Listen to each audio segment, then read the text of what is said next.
Por Jesus Cristo, amém, igreja? Amém. Com alegria que a gente volta a estar escutando a palavra de Deus e todos nós aprendendo juntos a palavra de Deus, amém? Amém. Aqui, irmãos, nós vamos estar dando continuidade do estudo da carta de Judas, uma carta tão pequena, e eu nem imaginava que tinha tanta coisa para aprender aqui, confesso aos irmãos. E como a gente estudou a semana passada, foi um resumo. Eu fiz um resumo rapidinho aqui, para a gente estar lendo. Eu vou estar lendo para os irmãos aqui. A semana passada a gente leu do versículo 1 ao 12, foi o que a gente estudou. E hoje, irmãos, nós vamos concluir do 13 ao 25. E a semana passada, rapidinho, eu vou dar uma passada aqui nos principais pontos que a gente estudou na semana passada. A carta de Judas escreve a apostasia e os líderes dessa apostasia em extrema depravação. E Judas nos exorta a batalhar pela fé, que nós não devemos esperar ou aceitar um novo evangelho, uma nova revelação, que nós fomos chamados com santa vocação, e que os falsos mestres podem vir de fora para dentro, como podem brotar de dentro para fora.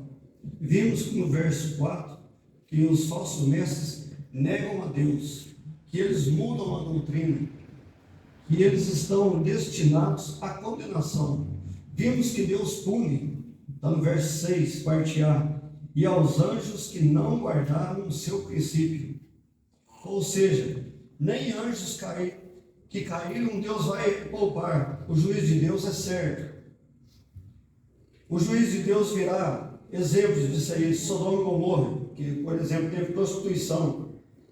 Israel no deserto, que não creram, a punição foi porque não creram. Os anjos, por rebelião. Então todos vão ser julgados e condenados.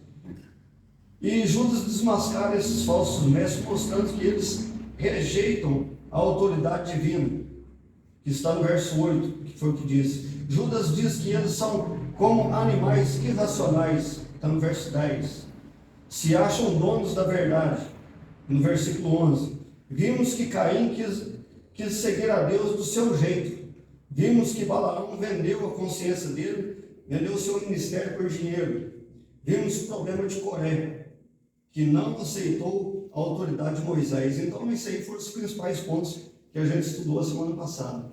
E agora, entrando aqui na segunda parte, continuidade, e no verso 12, daqui a pouco a gente vai estar lendo, o segundo ponto que eu quero levantar aqui nesse aspecto de desmascarando os inimigos é que eles recorrem a uma deliberada hipocrisia.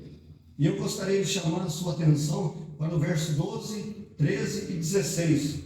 A gente vai ler daqui a pouco, porque Judas vai usar aí 7 figuras para descrever esses falsos mestres hipócritas. Quais são as figuras?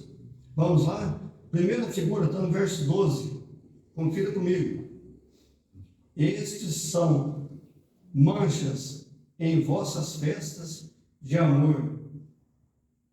Outras traduções aí está dizendo são como rochas submersas em suas festas de fraternidade.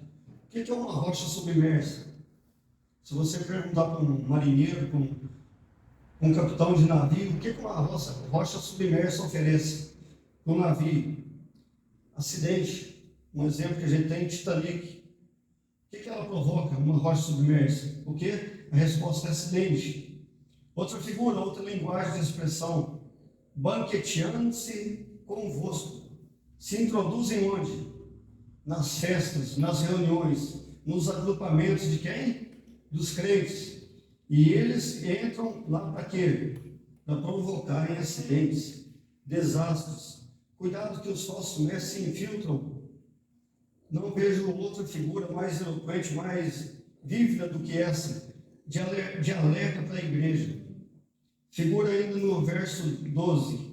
Apacentando-se a si mesmos sem temor. São pastores que apacentam a si mesmos. Os falsos mestres não estão interessados nas ovelhas. Estão interessados na lã das ovelhas, na carne das ovelhas. E eles querem explorar as ovelhas. Eles não cuidam das ovelhas. Eles destroem as ovelhas. Eles apacentam a si mesmos.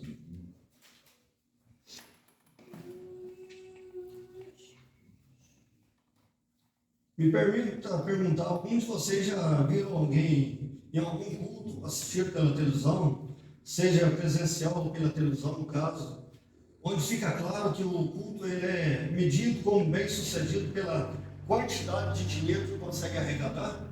Alguém já viu na mídia? Já viu algum culto? Não que a gente assiste, fica assistindo culto, mas às vezes você olha no Facebook, você vê quanta besteira que esses falsos mestres fazem, a ponto até de chegar com a maquininha de cartão de crédito passando pela igreja para recolher Pix. Então está nesse ponto, um dos exemplos. Muitas vezes isso é claro e nítido. Você percebe que não há uma questão de fidelidade no ensino dos dízimos, das ofertas, da generosidade ou da fidelidade à obra de Deus. Os falsos mestres usam de truques, de recursos psicológicos, emocionais, de técnicas de comunicação para tirar do seu bolso o máximo que você tem. E depois eles não prestam conta desse dinheiro.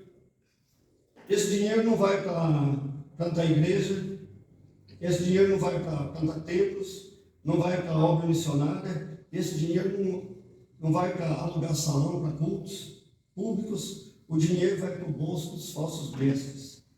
É isso que está dizendo, apacentam a si mesmos. A terceira figura que ele usa, olha comigo verso 12, versículo 12, parte B. Levadas pelos ventos de uma parte para a outra. O que significa isso? Levados de uma parte para a outra.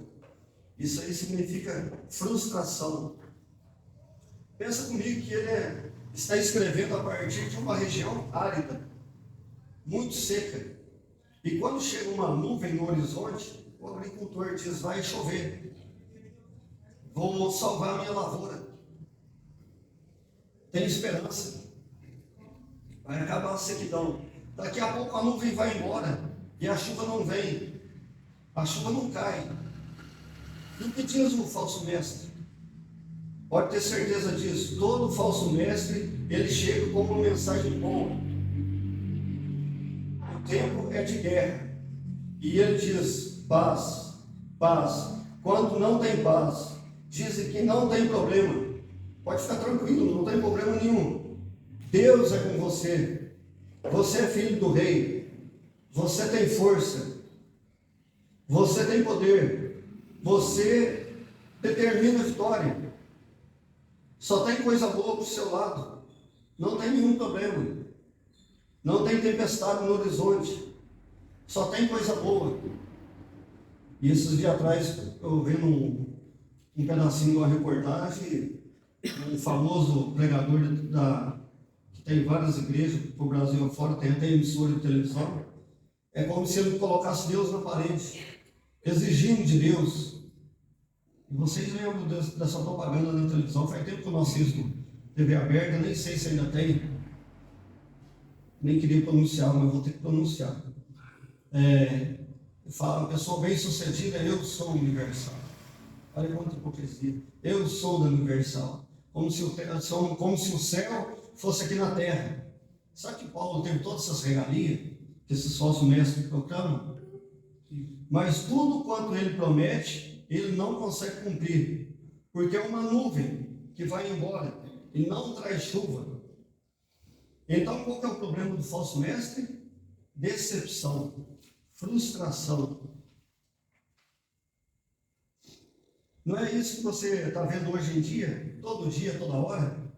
Pessoas feridas, pessoas frustradas, pessoas machucadas, pessoas que acham que tinham encontrado a fonte e percebem que a fonte estava rachada.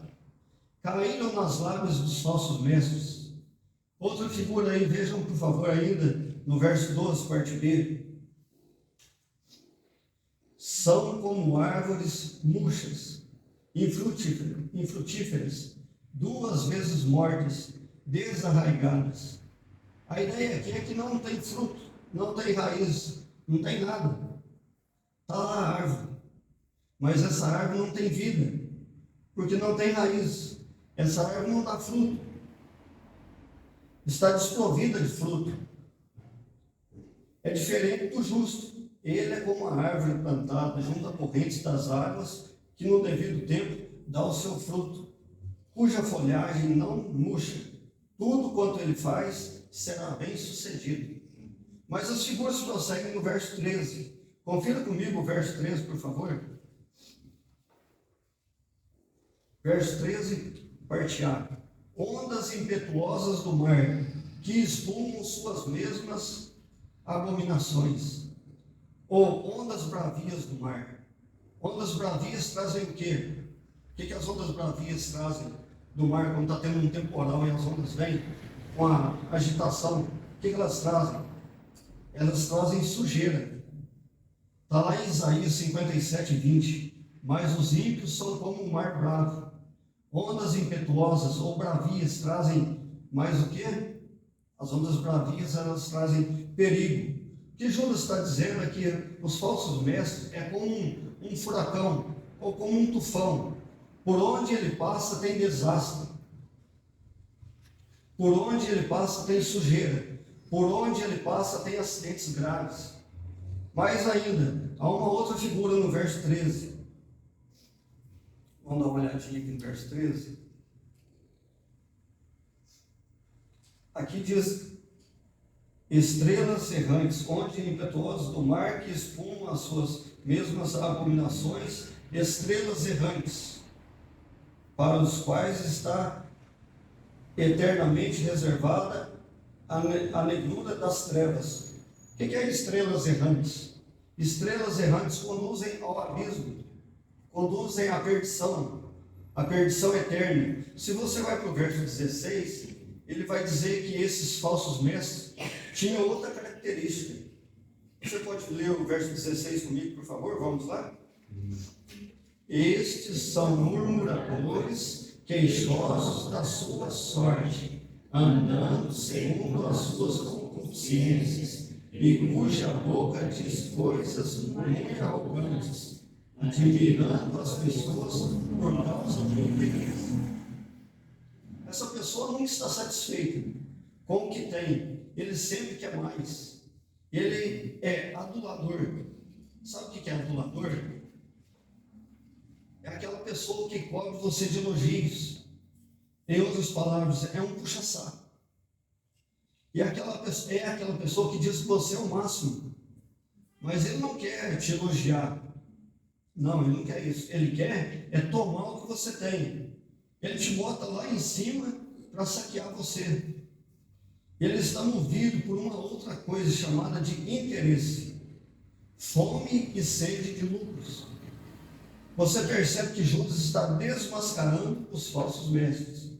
Agora vamos dar uma olhadinha, o que vai acontecer com eles, os falsos mestres. Eles recebem a sua devida penalidade. Está lá no versículo 14 e 15, que a gente vai ler. Vamos dar uma olhadinha, o que diz esses dois versículos? O 14, vou ler bem rapidinho aqui, o 14 e 15. E destes profetizou também Enoque, o sétimo depois de Adão, dizendo: eis que é vindo o Senhor com milhares de seus santos. 15.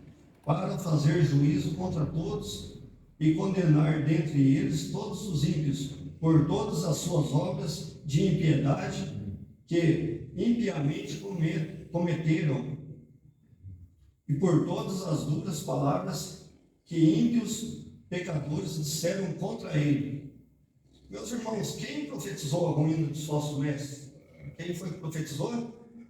Enoque. Olha que coisa impressionante, o sétimo homem depois de Adão. O sétimo homem depois de Adão já previa os falsos mestres lá atrás e já sentenciava a condenação deles. Então a condenação dos falsos mestres já está lavrada e lavrada desde os primórdios da história da humanidade. A palavra profética vinda de Deus a Enoque. Agora eu lhes pergunto, qual deve ser a nossa posição diante disso? Devemos nos manter firme na guerra, sem vacilar. que é a proposta do verso 17 a 25. Primeira coisa que nós temos que fazer nisso é relembrar a palavra de Deus. Então, olha comigo o verso 17. Presta atenção na adversativa aí, verso 17. Mas vós, amados, lembrai-vos das palavras que vos foram preditas pelos apóstolos de nosso Senhor Jesus Cristo. Mas vós, aqui o autor está contrastando os falsos mestres com os verdadeiros crentes. Mas vós, amados, lembrai-vos de quê? Das palavras que vos foram preditas pelos apóstolos de nosso Senhor Jesus Cristo. Então vejam bem, meus irmãos, como é que você enfrenta o perigo dos falsos mestres, das falsas doutrinas. Volte-se para as Escrituras, volte-se para a palavra de Deus. Não queira dar atenção e guarida às novas revelações. Se você ouvir falar que fulano ou Beltrano recebeu uma revelação, não dê ouvidos, fuja disso. Você tem que voltar para as Escrituras, voltar para o que já foi dito anteriormente pelos santos apóstolos. Volte-se para a doutrina dos apóstolos. Igreja reformada, sempre reformada. O que significa isso? Vamos sempre voltar à origem, vamos sempre voltar ao Novo Testamento, vamos sempre voltar às Escrituras. O que nós estamos crendo, está isso de acordo com as Escrituras? O que nós estamos fazendo, tem isso amparo nas Escrituras? É isso que nós temos que fazer, se quisermos enfrentar os falsos mestres. É só dessa forma. Segundo, relembre o que eles disseram. Verso 18. Vamos ler juntos? Vamos lá? 18. Os quais vos diziam que nos últimos tempos haveriam escarnecedores que andariam segundo as suas ímpias concupiscências. Então relembre uma coisa. O que foi que os apóstolos disseram lá atrás? Não se surpreendam se os falsos mestres que estão por aí. Os apóstolos já nos alertaram sobre isso. Aliás, Enoque, o 7º homem depois de Adão, já alertou sobre isso lá atrás. A Bíblia toda é uma trombeta de Deus que alerta sobre isso.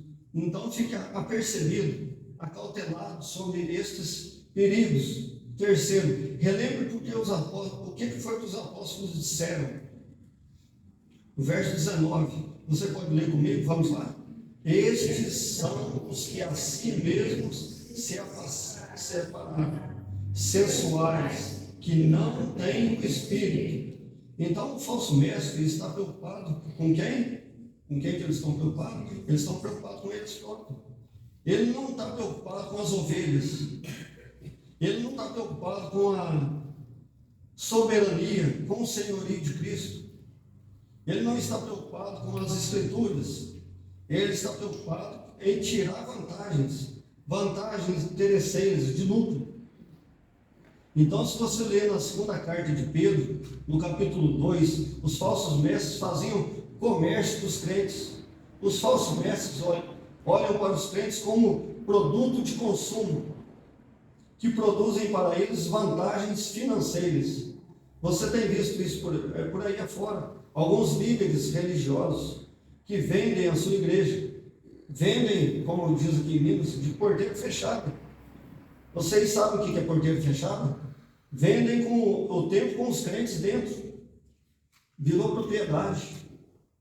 Então eles provocam divisões. Por quê? Porque eles pensam o seguinte: eu tenho 200 membros, eu estou garantido. Esses 200 membros são os que vão mantê-lo, porque ele olha para essas pessoas não como ovelhas de Cristo, que precisam ser apacentadas, cuidadas, pastoreadas, mas eles olham para essas pessoas como alguém que eles possam explorá-las, porque são elas que vão abastecê-lo. As pessoas são como produto de consumo, por isso provocam divisões, para que ninguém tasque as ovelhas entre aspas, ovelhas que são deles. Presta atenção nos versos 20 e 21, por favor. Nós vamos nos edificar na nossa vida cristã, no verso 20 e 21. Vamos ler de novo?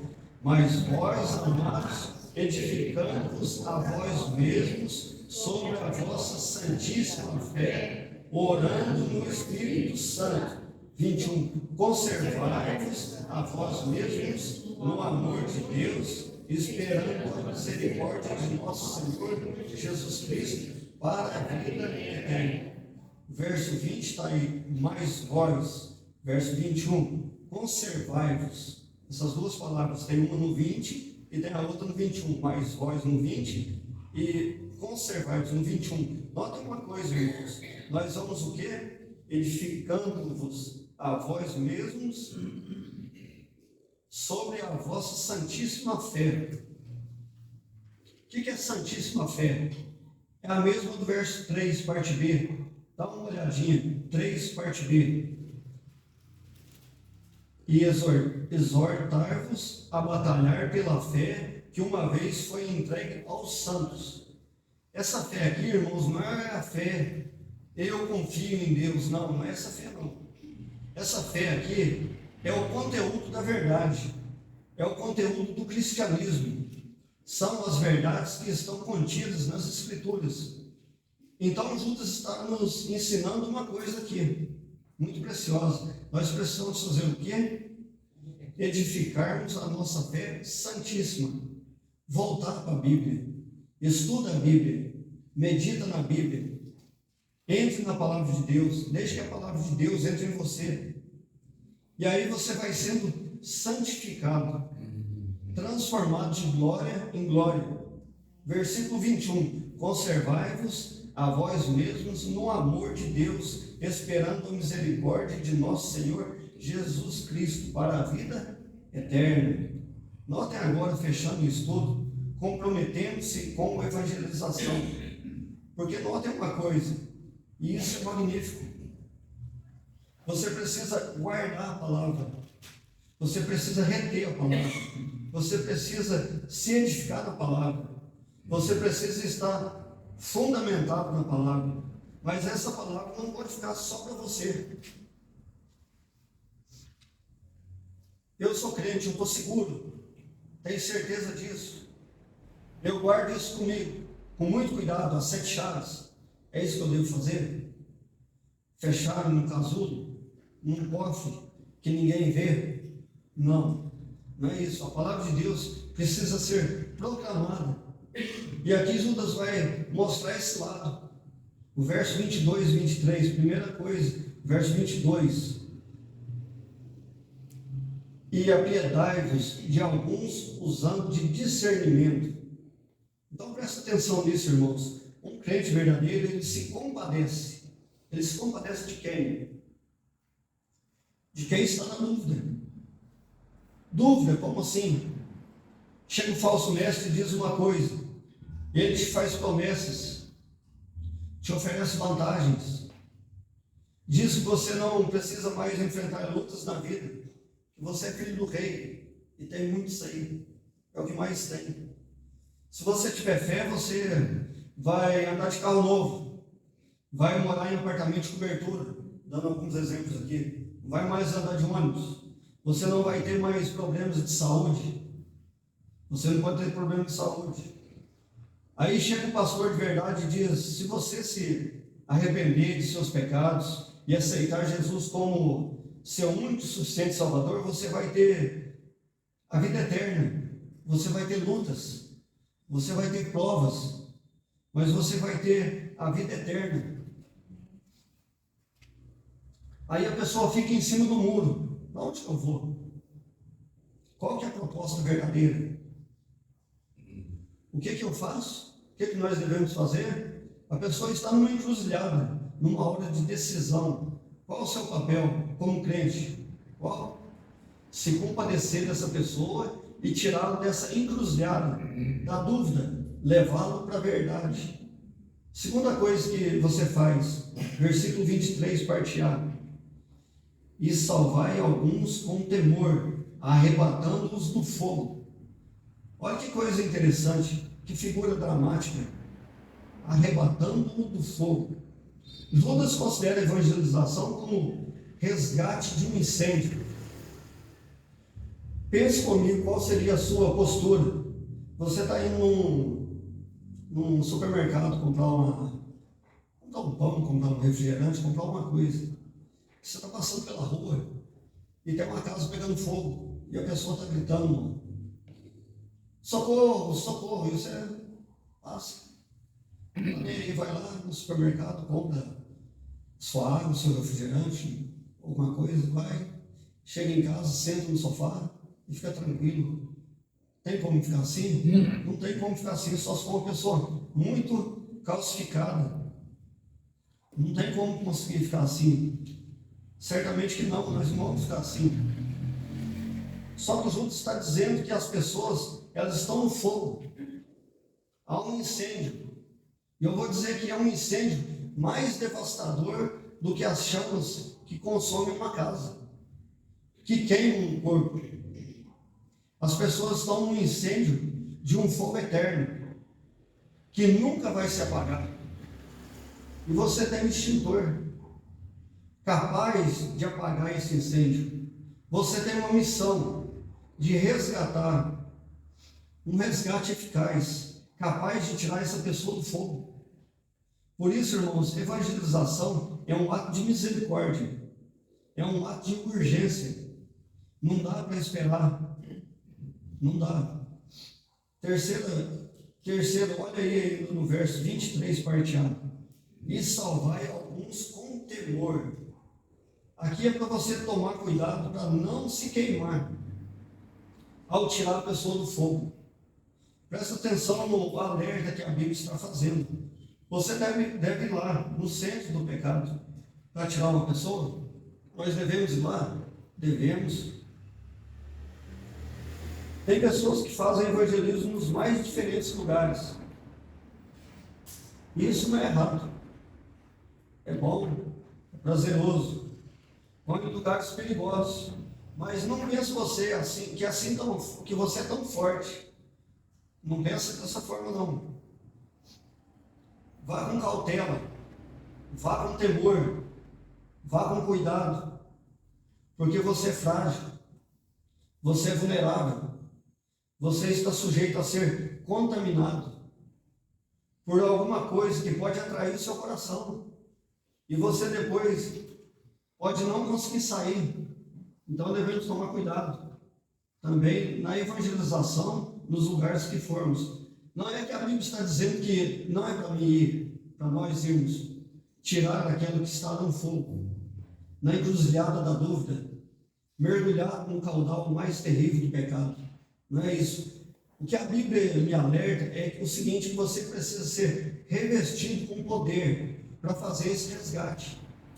Não vá de cara limpa, não vá na força do braço, não vá sem a armadura de Deus, não vá sem a proteção do Altíssimo. Ore antes de ir, porque você pode correr gravíssimos riscos de ser contaminado por esse perigo. E eu termino com os versos 24 e 25, que depois que ele dá a orientação de você se edificar a sua vida cristã, de você se comprometer-se com a evangelização, agora, finalmente, Judas diz: comprometa-se com Jesus Cristo. Primeiro, porque Ele é poderoso para nos guardar de tropeços. Verso 24. Ora, aquele que é poderoso para vos guardar de tropeçar e apresentar-vos irrepreensíveis com alegria perante a sua glória. Quem é que tropeça? Nós estamos sujeitos a tropeço, você e eu. Nós ainda não fomos glorificados, nós ainda moramos num corpo frágil, o pecado ainda está em nós. Vamos recordar uma famosa frase, muitos aqui vão lembrar, uma trilogia, creio que alguns se lembram. Na justificação, você foi salvo da condenação do pecado. Na santificação, você está sendo salvo do poder do pecado. Só na glorificação você será salvo da presença do pecado. Enquanto não formos glorificados, nós estamos sujeitos a tropeços. Eu não posso caminhar confiando em mim mesmo, dizendo eu sou forte. A não ser que Jesus me guarde, eu irei tropeçar. Eu e você vamos tropeçar, a não ser que Jesus nos guarde.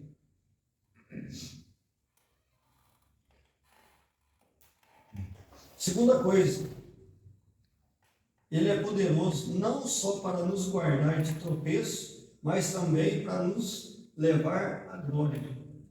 Versículo 24, parte B, no finalzinho, diz: perante a sua glória. Bendito seja o Senhor, porque Ele é poderoso para completar a obra que começou a fazer em nós. Pode ter certeza disso. O final da nossa linha é sermos apresentados imaculados, com exultação na presença de Deus, para desfrutarmos da glória eterna. Finalmente o texto termina, não agora descrevendo o perigo e a corrupção dos falsos mestres, mas mostrando a dignidade daquele que deve ser exaltado para todo sempre. Vamos ler todos juntos o verso 25 para a gente concluir, para encerrar, vamos lá?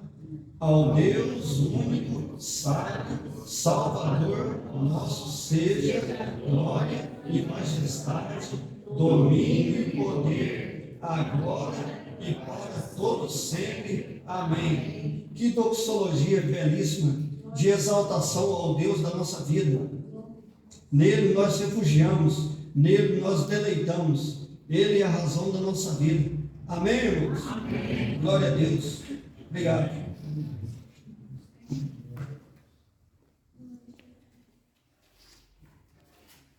Glória a Deus, né, irmãos? Palavra de Deus poderosa, e quando a gente estuda, né, e se prega, né, de forma fiel, seguindo a palavra de Deus, né, Deus fala. Amém? Amém. Amém. Vamos ter um outro hino, irmã Raquel, para a gente poder encerrar.